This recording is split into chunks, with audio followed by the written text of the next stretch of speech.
you have 200,000 plus followers on Facebook. That's pretty cool. That's more than we got, Matt. More than we got. We need to take some lessons. Yeah. All you have to do is put baby bear pictures on there every day. It works out pretty well. Yeah, make a note. Baby bears. The award-winning Tennessee WildCast is on the air with the latest on hunting, fishing, boating, wildlife watching, and all things outdoors. Make welcome your host, drummer and outdoor expert novice, Jason Harmon. Hello, everybody, and welcome to this edition of Tennessee WildCast. Thanks for tuning in. Thanks for watching. Thanks for listening. We've got a fun show for you today. We're on location again. Matt's helping me co-host, but we're at the ABR Visitor Center. That's Appalachian Bear Rescue Visitor Center in Townsend, Tennessee. We've got some great guests with us, Miss Dana Dodd and Corey Blair, and they're going to talk to us about what the ABR does, Appalachian Bear Rescue does, and it's going to be a fun conversation. Matt, thanks for setting this up. Oh, absolutely. I've been a big fan of these folks since I got on back in 2003 and just fell in love with what they do and their mission and have worked great with them. So I'm honored to have you all on the show today. Yeah. Well, we're thrilled that you guys are here and that you allow us to be part of your broadcast. Yeah, it's going to be fun. We're going to learn a lot. These guys do so much, and we're going to learn about them and learn about the mission of the ABR and what they do. So I say we jump right in if you guys are ready. Dana is the executive director for ABR, and we'll start with her. Tell us a little bit about yourself and where you're from and what got you into this, you know. Well, I grew up in Tennessee, but in Middle Tennessee in Lawrence County down in Loretto. Okay. And my parents brought us over here to the mountains all the time. About every summer we made at least one trip, if not more, to the Smokies, and we have all of us have always loved to see bears when we're here. And I ended up in college in Nashville, and then I worked in Nashville for IBM for 28 years. And late in that deal, I found out about Appalachian Bear Rescue, sort of by accident. My dad had been over here. He is a biologist, actually, and he taught ecology over here in the mountains every summer for a group of students. He'd bring them over, and he kept asking me if I knew about that bear rescue. Were they still there? And I didn't know anything about it. And eventually he was determined. He grows a lot of blackberries and blueberries, and his freezers were completely full. And he wanted me to ask a question of these bear people and let them know that he had all these berries and he would be more than happy to give them to them. Uh-huh. Okay.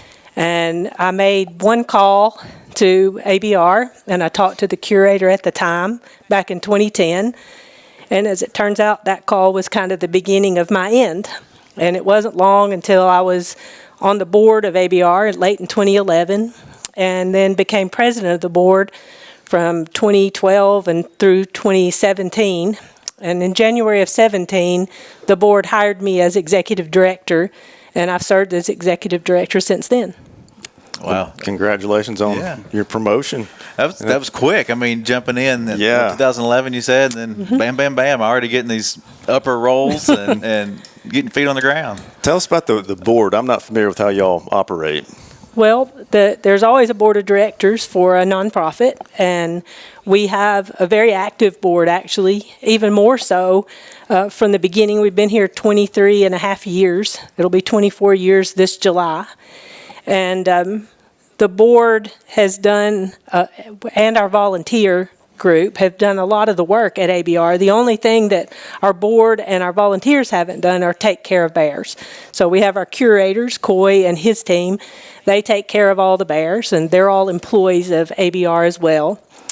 And it's really worked out very well. The board is not quite, now that we have a bigger staff, they're not required to be quite as involved. Okay. But they still, we have a board member over at the facility today working on the cub nursery and getting things ready for little bears this season. So they jump in and help all the time.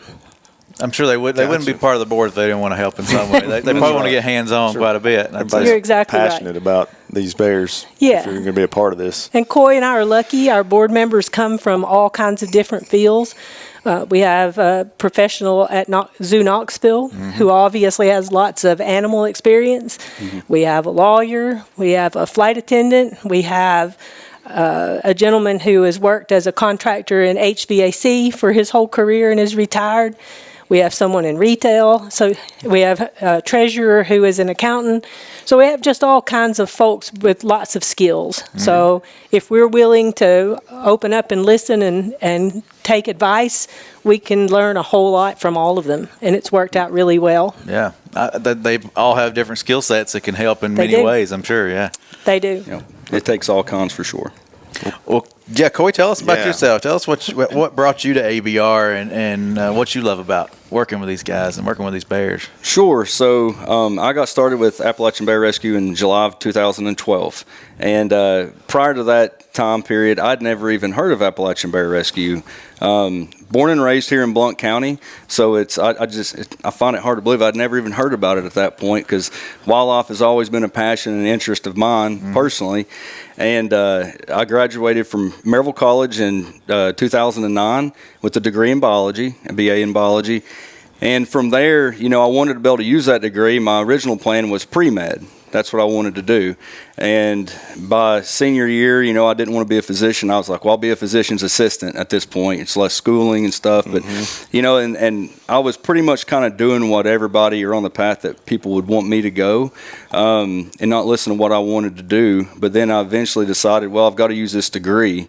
So right out of college, I'd been volunteering with the Maryville Housing Authority for about 4 years, and taking kids as part of an outdoor recreation program, hiking, doing trail maintenance in the Smokies, what have you. And I'd volunteered with this individual named Mac McNutt. And I couldn't figure out at the time. I'm like, why? I wonder why the Lord has me out here doing all this stuff, because I can't. How does this relate back to medical school? But as the first job a job came about at the Maryville Housing Authority from doing all this volunteer work with them. So it was a short kind of thing. I was hired on part-time, then full-time.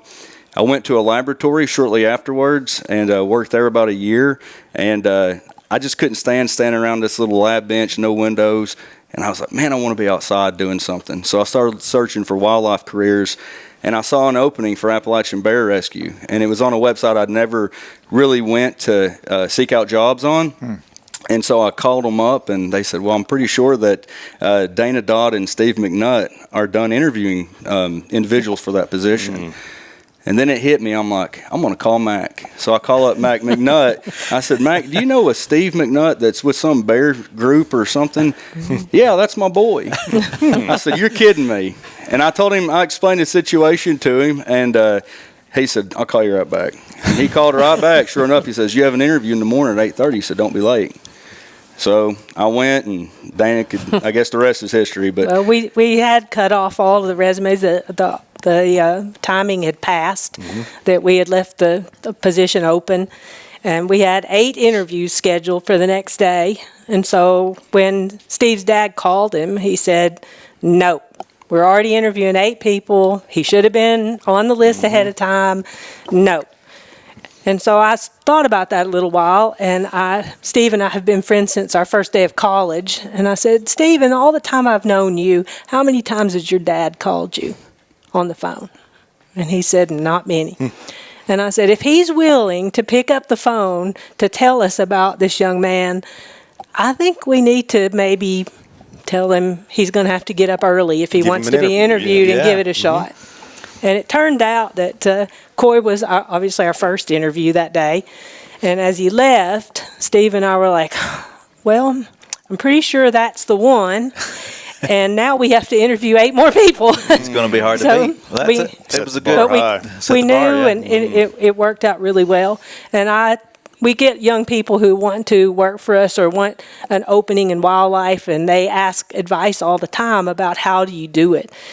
And I'll tell you that's something that makes someone stand out. And I think that young people need to hear it, because everybody we interviewed that day did really well in college. They obviously wanted to be outdoors. They obviously wanted these kinds of positions.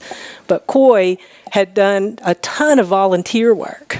And so as an employer hiring somebody right out of school, it's really nice to know that the person that you're talking to already knows how to be somewhere at the right time of day, and they're already dedicated to making a success out of what they're doing every day as part of their volunteer work. And he happened to have like great grades and stuff too. So That helps, right? yes. Well, that's great. That's awesome. That's the story I didn't know I was going to hear today. I didn't either. I didn't expect that. Thank you for that's sharing. cool. Sure. Well, let's jump in. One thing I want to make note, though, you got followers from all over other countries, even follow you on Facebook and other places, and you have 200,000 plus followers on Facebook. That's pretty cool. That's more than we got, Matt. More than we got. We need to take some lessons. Yeah. All you have to do is put baby bear pictures on there every day. It works out pretty well. Yeah, make a note. Baby bears. Send us some photos. Exactly. Well, we're here in Townsend, and for years, ABR struggled financially because we're in a little town of 250 or so people, and it's hard to get the word out. And for years, there wasn't a social media option. Right. So about the only people that you could get to were when you went to festivals and things, and you might see people from your own town and county, and then some of the visitors to the national park. And so ABR did grow over the years, but there was always a struggle. And the board members, it was before my time, but they tell kind of funny stories, sort of sad stories, that they would come to board meetings and bring $50. And that's kind of how it all started out. And now that we have a Facebook following and social media following, we have grown leaps and bounds. And growing is good, but really the only point of growing is to be able to do what our mission is. And part of that, of course, is taking care of little bears. But we have to be able to do that the very best possible way that we can. And it takes a lot of funding to do that. And if you, in my opinion, and our board's opinion, and I know Coy and his team feel the same, if you can't raise enough money to do the best that you can for these animals, then you probably shouldn't be doing it. So we really appreciate all the support. We do get donations from people in a number of countries and all over the United States for sure. And we do have 203 or 4,000 Facebook fans, and they support us every single day. Absolutely. And we actually have a Facebook administrator. We're super lucky. He was a Facebook friend for years. He lives in Toronto in Canada. Really? And other than in a zoo, he had never seen, and he lives in the city, he had never even seen a black bear out in the wild before ABR. So he is a little bit self-taught and ABR taught, but he probably volunteers close to 40 hours a week. Wow. And he takes care of our Facebook page. Has he ever been down and been to the facility? He came one time back in 2016. He was able to come down for our 20th anniversary celebration, and we all got to meet him. But we've come a long way. When he first started, we had to have the curators send him emails every day with attaching pictures and stuff so that he would have the ability to post something. And now, because we got grants from Lush Cosmetics and then from Security Tronics with their cameras, we have more than 30 cameras throughout the bear facility. And Ben is able to log into any camera anytime he wants to. He can go back to playback if he needs to do that. But he can get everything that he needs without bothering a curator who's busy doing something. And the curators keep great daily notes, and they keep them online. So Ben has access to that. So he can turn a story that looks like, from their standpoint, fed 286, 3 cups of grapes and whatever. Incomplete sentences, very dry. Right. So Ben is able to turn it into a narrative. Yeah, that's awesome. That keeps people involved. And Shout what out we to Ben. have found, like he is our Facebook audience. He's from Toronto. Right. He never has access to these bears. He's not here in Townsend. And he's looking at it through the eyes of everyone else. He on knows social what media. it's like not to us, see you anything guys. and not to know anything that's going on. And he knows what it's like to be attached to this and want to learn more and more, and then not see a Facebook post one day. And you think, in his words, you're convinced that every bear died or something. And that's not what happened. It's like your internet probably went down in Townsend, Tennessee. But for people who don't know about Appalachian Bear Rescue, explain generally what you all Sure. do, what your mission is. Sure. Well, we have a 3-part mission. And at times in our past, one part stood out and is about all we got done. But the 3 parts are equally important. Yep. The obvious part is we take care of injured and orphan bear cubs and yearlings, and we return them to live in the wild where they belong. We're not any kind of place that has, we're not a sanctuary or zoo. We don't have any permanent resident bears. We never have, and I would assume we never will. But the other 2 parts of our mission is that we do research that can help bears. Most recently, Coy got his master's degree at UT by collaring bears that left our facility. And we also, a huge part of our mission, really, probably the most important part of what we do, is we promote public awareness about living safely with humans and bears in close proximity. And that really, I think we help more bears and save more bears in that part of our mission than will ever come through the gates to our bear facility. Physically. Exactly. You're right. But if these little bears that do come through the gate can act as a little bit of an education opportunity for all of our Facebook fans and all the local people around here without hurting their chance to get back to the wild, then that's the thing to do. So, but public awareness is really important for us as well. Well, should we segue into Bear Wise? Can you talk about Bear Wise? Sure.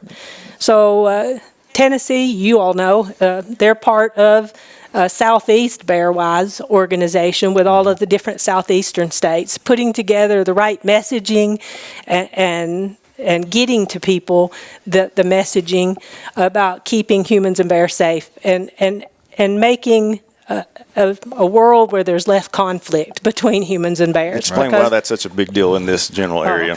It's a huge deal in this area because we have lots of bears, and we're going to have lots more bears. They're doing very well, and they're going to spread out probably into more areas of Tennessee.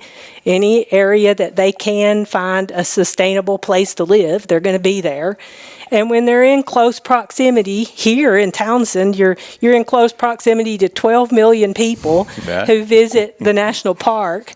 You get 250 in Townsend. We get 250 in Townsend, and the 12 million that drive through to get to Cates Cove. But you put all that together and mix that in with a whole bunch of bears, and if you're not careful, you're going to get somebody hurt. And you're going to have problems every single day. That if we don't take care of our trash, you're going to have bears in your trash. When you have bears in the trash that you throw out of your car, somebody's going to hit that bear on the highway. And the bear's not going to do very well, but the person in the car may not do very well either. Certainly. If you have trash at your house and you don't secure it in a bear-safe container of some kind, or if you intentionally feed a bear because you like looking at them in your backyard, you do those things, and that bear doesn't know the difference between food that you left for it and the food that your kid's holding in their hand. And people have to understand that these are wild animals, and they are certainly beautiful animals, and the cubs do look adorable. There's no doubt about it. Yeah, that's why you got 200,000 followers. Exactly. But if you don't take that seriously and you can't live with just a few, they're like the basic, most simple rules. It's not hard. There's more reasons than one not to throw trash out of your car. Exactly. There's more reasons than one to put your trash in a bear-safe can. You don't have to pick it up again when the raccoon gets in it or the bear. But people seem to have problems figuring out that it doesn't have to be that difficult. And so it's a big part of our community. One of the things our volunteers do, I'm sort of obsessed with trash. She's not lying. No. Coy has me on that. I made him, he'll probably tell you, but I made him pick up trash with me one day. I promised an hour, and we were there all day. Yeah, it's always just an hour. And then Punishment. And it's never 32 bags later. That community service stuff kicked in. Yeah. She knew she Right. had me.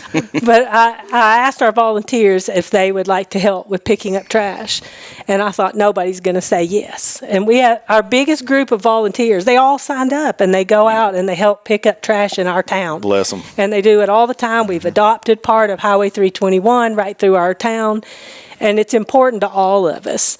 But it's important for a million reasons, not just Sure. bears. It's unsightly. It's unsightly. It helps your property values. Yes. It hurts your environment. All that trash goes into the little river, which is our water supply. You can't do those things. Right. And so all of those things are important to us. We'll talk about one thing, and we'll transition into Coy.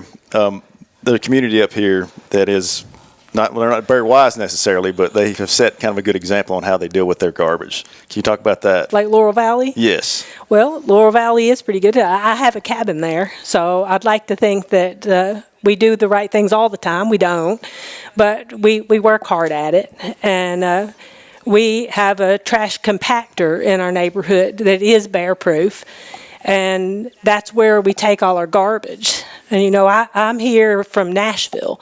And when I found out after we bought our cabin that you had to take your trash to this compactor, I'm like, what kind of place is this? Like, this is nuts. And then quickly I realized this is the greatest thing ever because, number one, I'm not here all the time. And so that compactor is there. Anytime I want to take my trash, I can take it there and get rid of it. I don't have a trash day that I have to be here instead of Nashville. Mm-hmm. And the bears aren't in that trash, and before that compactor, they were. So There's no trash at the curbs at the house or even outside in the trash cans, right? Nope. You have to take it to the compactor, and I won't say that we don't make mistakes because we do, just like any neighborhood does. Mm-hmm. But for the most part, I think we try hard to take care of the bears that are around us. And we don't have anywhere near as many problems as they had before we fixed the trash issue. Great. Yeah. I applaud y'all. That's awesome. On that. Thank you. I know it's probably not feasible for every community, but that's the ideal way to handle your trash. Well, and hopefully as we become more of a partner with TWRA and Bearwise, and I think that's very much on the way, and being a partner, and it's really right down our line because it's a third of our mission. Absolutely. And so being a Bearwise partner with TWRA just gives us the opportunity and probably more funding to take care and do more in that part of our mission. Your audience is so great because that is completely what you all are, black bears. So it's just a great marriage for us. It's the only thing that we do.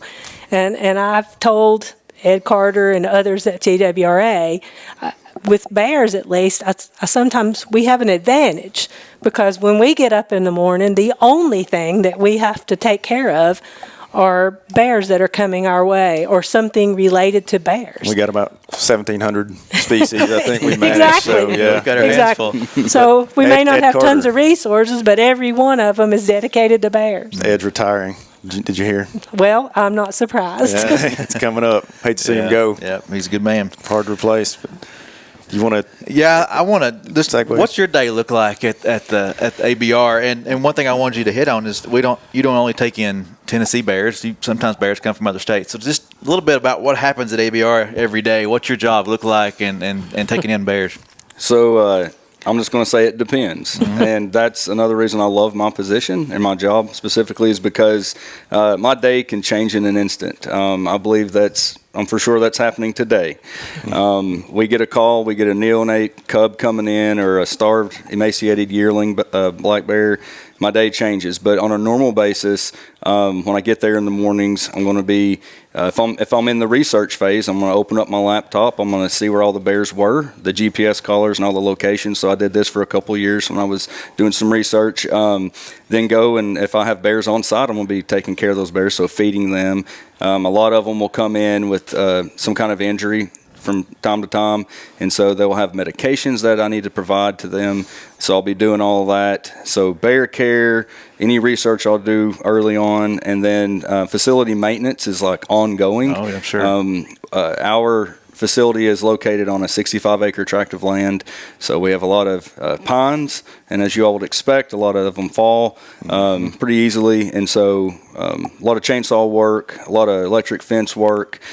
So I get to do a lot of hands-on stuff, but Dana may call me and say, hey, WBR or some other station is wanting to do an interview at 6 o'clock or 11 a.m. or whatever. So my day can look like that, and it really depends. It all revolves around how many bears and which individuals we have on site, because some of them become, I would say, superstars. And so, yeah. We have a few superstar bears over the time. Yeah. So everything I do really revolves around bears. But, I mean, construction projects, education, physically caring for the bears. I would say it's all three sides of our mission: research. What's your favorite part about it? What's your favorite part to work with? I guess the bears, I would say. I mean, that's... So, yeah, I mean, I obviously see bears a lot, and so much so that when my family and I go to Kate's Cove or something, we see a bear, I'm like, well, I don't want to contribute to a bear jam, so I'm kind of just rolling on, and they're like, Daddy, slow down, my kids, and my wife's like, you get to see them all the time. I'm like, yeah, I know, but I don't want to be part of this, so I want to be that guy. So I do enjoy seeing them and working with them. I guess the best, the most rewarding part is I love seeing a finished product, and so whenever I see a little bear, say the South Carolina bears that came, or I'm sorry, Louisiana bears that came to us last March the 1st, it's been almost a year, and they have gained, I don't know, 100 pounds, 100 pounds easily. And so to see them, and then that female suffered through 2 fractures on the same leg, and she's climbing trees, she's playing with her male sibling and stuff. So whenever the release day comes and they go back to the wild and they do what they were meant to do, and they're not at ABR anymore, that's a rewarding day. So I love seeing start to finish. Yeah, that's cool. Yep. We're going to run out of time, but you mentioned Louisiana bears.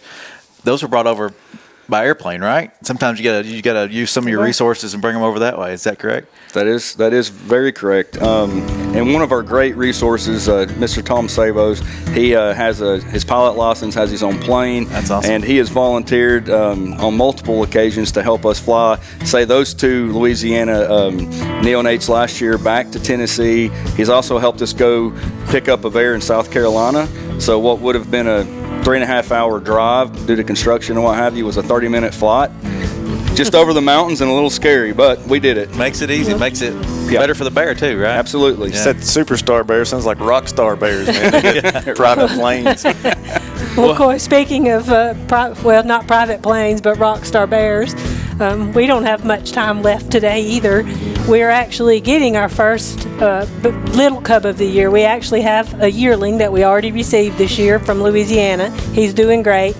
But a little cub of the year is en route from Kentucky right now. Awesome. So we got to get back over to the facility and make sure that everything is all set up, because tonight our curators start working 24 hours a day. You're going to be busy. Yeah, we can't wait. Well, that's awesome. That's good news. That's good happy news. birthday to Coy, because it's his birthday today, Oh, has too. it really? He's getting a baby bear for his birthday.